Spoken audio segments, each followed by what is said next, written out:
They certainly do look the goods. 2 wins, a surprise loss last week, a good performance in the Foster's Cup, and plenty to look forward to. Well, now I think it's important that Adelaide show a lot of character and fight this game right out to the finish. They trail by 33 points at the moment, and the ball is on centre wing, kicked off the ground by McCormack. Good little kick by Baldwin, and it's marked by Guard.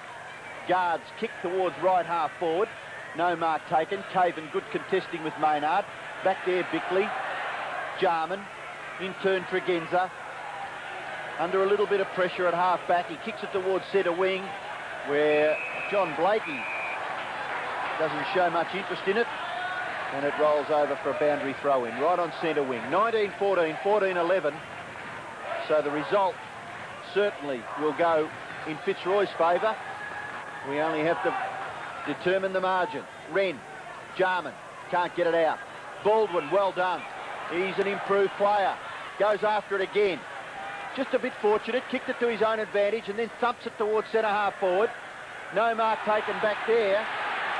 Lyon looking for it. Patterson's hand pass too severe. Ben Hart may get worried out of it. No, he won't. Well done, youngster, fighting on and making it very difficult back there. And at least holds Fitzroy up for the moment as Patterson gets into sort a few of the Fitzroy boys out. Give his young teammate a bit of a clear path. Umpire Carlin will bounce. Missed down there, Robbo, isn't he? Smart. Smart, my word. I think Graham Corns would love to have him back. Gale. McDermott. Worried out of it as Maynard. Jarman's turn. He gives it away to McGuinness. And as Jarman goes down after a clash with McCormack. Mark on centre wing taken by Smith. Little chip pass. And Maynard was just about off. Morris has got hold of him. Back to McGuinness. Into his left foot, long. Seacup nearly pushed his opponent down there. Ingersoll in the back. Elliott. Abbott and Hart. And Abbott goes for the boundary line with the educated kick. Which has in this day and age become an art ball. Yeah, I don't think there was too much drama by Paul Abbott there. He had everything under control. Well, this result really does reignite the demons for the Crows playing away. They've only won 4 games away from Football Park in Adelaide in their brief history. 2 of those have been here too, actually. Yes, one at the SCG and one at the MCG. So they haven't got much to look forward to away from their home turf. McCormack to Lyon. Lyon marking right on 50. Gets underneath the ball quite a bit, so doesn't get too much distance with it. And the mark is taken down there by Patterson, who was off. He's caught by Osborne. McDermott around Caven. He looked for someone. Short chip pass out to Darryl Hart, who missed what he certainly should have taken. Couldn't have paid that mark, surely. Tregenza makes amends after the error there. Ball spills free. Brown had it and lost it. Blakey gets it out to Guard. The trainer was almost in the way there. Wind. He's played a pretty good game today. Tried to find McCormack, one of Fitzroy's best, certainly. Wind off the ground. Now he'll chase up his own footwork. And the ball over the boundary line, which he won't be entirely unhappy about. Yes, well, McCormack hanging the arms there. Those big thighs of his have travelled over 20 kilometres today, I'd imagine. He's been best on the ground. He set up this win for Fitzroy with his control of the centre, particularly takeaways. And here's another player who's helped dominate the centre on the wing. Gale, long kick, carries half forward. Bounces a little awkward, but it's okay for the Crows. Getting back was Hart. Wren. Short kick, McDermott. Just going through the motions now. Marshall. A kick in towards full forward. And a good mark in front of his face taken there by Modra. He shows a lot of promise, young Modra. Can lead well and strong hands out in front. Often distinguishes good players from inconsistent ones, those who can mark the ball with one grab out in front of their eyes. He sets up a shot at goal. Modra from 40 metres. Not a bad kick. It's very close. It hits the post. So 1 goal free to Anthony Modra. A little bit stiff in his debut in the day season anyway, having played a couple of Foster's Cup matches. 3 goals won and certainly look a little bit better. I think we're going to see a lot more of him though, Robbo. Yes, I don't quite know whether he's big enough in physique to play full forward, but very similar to Jamison in the way he plays as a forward pocket. McCormack, Gale, pretty confident. Michael Gale doesn't mind having a go with the footy. Baldwin, sweeping, was too far there for Wheeldon. Maynard, little sloppy. Wiedemann, forced to kick quickly. Just slews off the side of his boot. It may sit for Daryl Hart. No, it's an awkward bounce, and it does sit for Elliott. Elliott's kick is brilliant. It hits guard on the chest. Guard. That's not bad either. Lynch marks well out in front. Well, he's regarded as one of the best fullbacks in the AFL, but the way he's led, particularly here as we see on screen, from the goal square to the 40-metre mark. He's moving all right, isn't he? It really does show that he could play at either end of the ground, and with Seacamp and Paxman doing well, it could release him to do that job. So Lynch from 35 metres out, directly in front, misses to the right. 2 goals, 1 to Alistair Lynch. Goal umpire always gets a grin on his face when he gives a decision.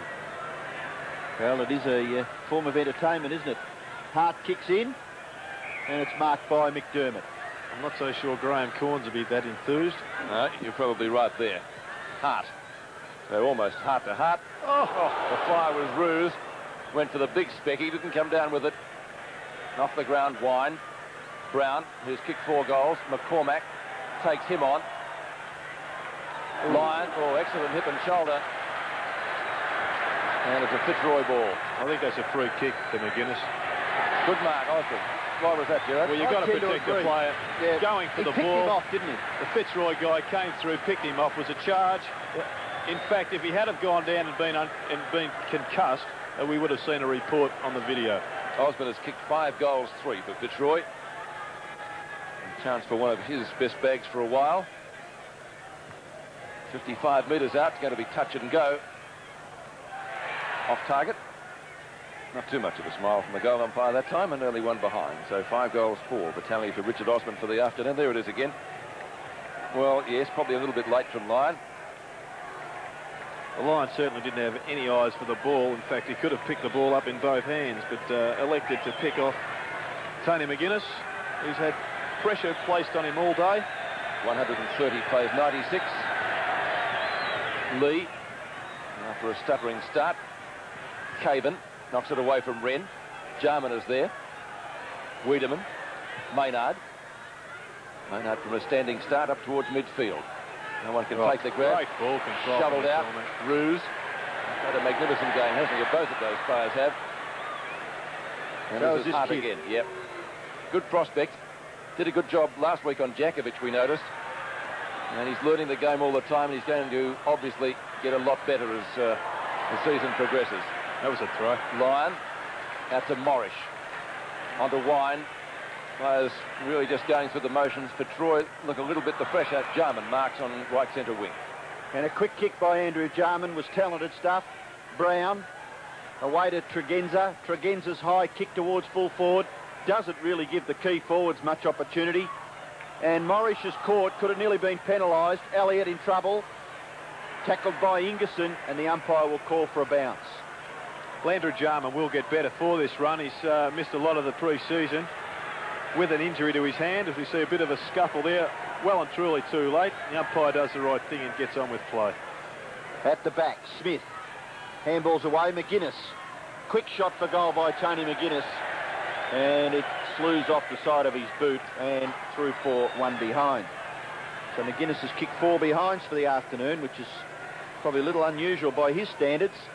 You'd probably expect him to have kicked at least 2 goals in this game. The kick in by Paxman goes out. Caban held by Brown. And Caban accentuating the fact he'll take the free kick at half-back for Fitzroy. Well, Terry Wheeler had great delight in telling everybody that he'd exposed the Crows' Achilles heel. I wonder if it is the man-on-man work and applying more physical pressure. McCormack.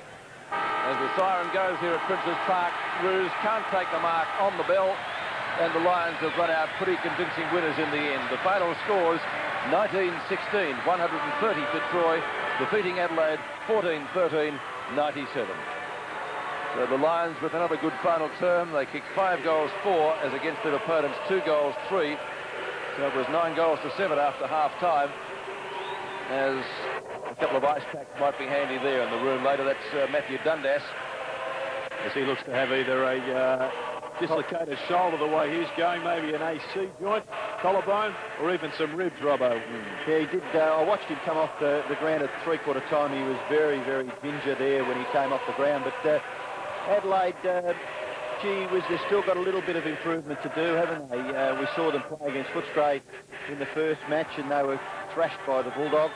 They came over here last week and played quite well against the Demons. Yeah, they fought it out well. And, you know, you just wonder, Gerard, that if they could probably shut down 3 or 4 of their playmakers, they become an ordinary side. Here's Max Stevens.